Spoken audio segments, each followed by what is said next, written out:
Sa Good Vibes, Tablea nga ginaproduce ang isa ka pamilya sa barangay Patag sa siyudad ng Silay ang ginpadala sa Paris, France para mangin entry sa international competition para sa mga tsokolate.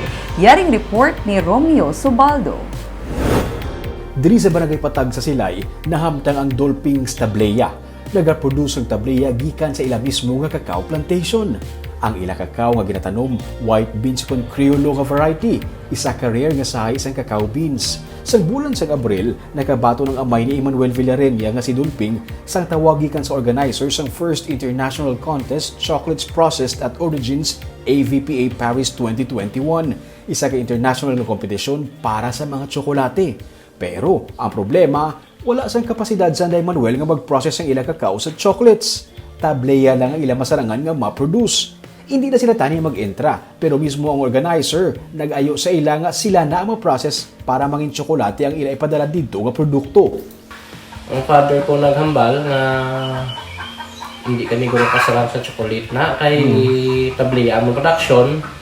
Wala kami sing machine para make chocolate. Sila nga ng anong produkto niya Tablea na gid ni gambar father ko nga o Tablea na gid.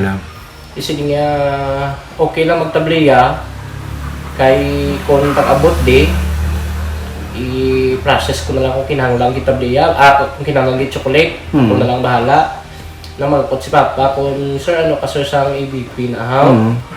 Kasi nga ako president sang AVP na. Pero wala pa natapos diri ang pagpanghangkat para sa ila ni Manuel. Wala man sila sang inugbayad para sa ilang entry. May 1 ang deadline sa entry nga makaabot sa France gani imposible na ini nga matabo bangod may pandemic pa.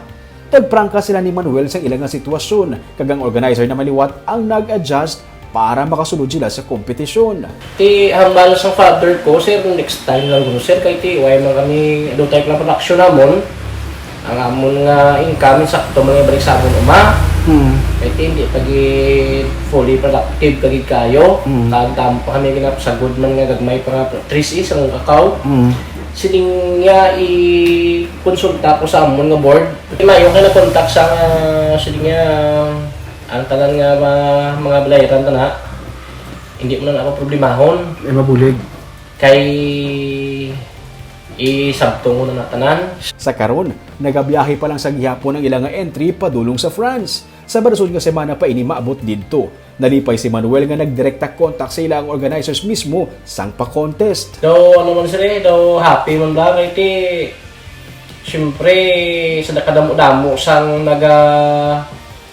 naga-produce man kag cultivate man sang Criollo variety. Nakibot kami nga daw nag-contact siya sa amon nga kami gidirect niya way na ibang tao lang ipagyan sang amo na bala. Direct sa inyo mismo?